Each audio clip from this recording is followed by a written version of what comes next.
Bonjour, aujourd'hui nous prenons la troisième des 4 persévérances que nous trouvons dans Actes au chapitre 2, verset 42. La fraction du pain. Si vous pensez que la fraction du pain est une opération qu'effectue le meunier ou le boulanger, vous n'y êtes pas du tout.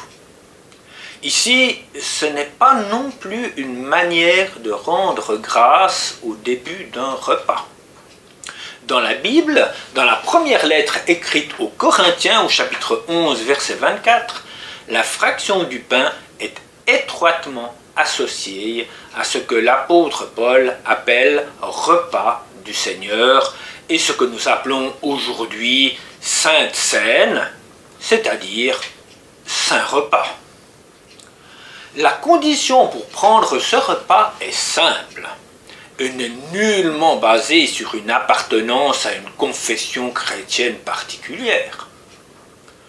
Toujours dans ce chapitre 11, nous lisons que chacun donc s'examine lui-même et qu'ainsi il mange du pain et boive de la coupe, car celui qui mange et boit indignement, c'est-à-dire sans discerner le corps du Seigneur, mange et boit un jugement contre lui-même.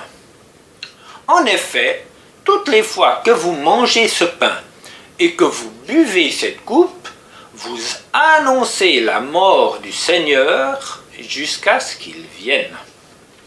Annoncez la mort du Seigneur. Ce n'est pas un faire-part de décès. Au contraire, c'est annoncer que nous avons accès à Dieu le Père grâce à la mort de son Fils unique Jésus sur la croix, où son corps fut torturé à mort et où son sang a coulé. C'est par sa mort que nous avons la vie éternelle. Voilà ce que nous annonçons et nous rappelons grâce à ce repas. Ce repas nous rapproche les uns des autres dans notre identité de fils et de filles de Dieu par Jésus-Christ qui s'est fait notre frère.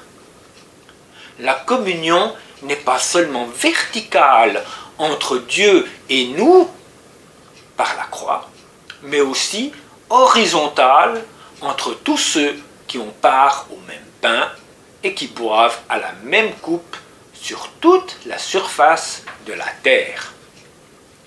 Comme Jésus réunissant les siens pour la première Sainte Seine, l'apôtre Paul nous indique aussi, toujours dans le même chapitre aux Corinthiens, lorsque vous vous réunissez pour le repas, attendez-vous.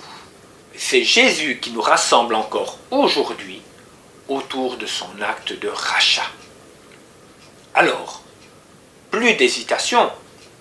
Rejoignez une église locale. Bonne journée.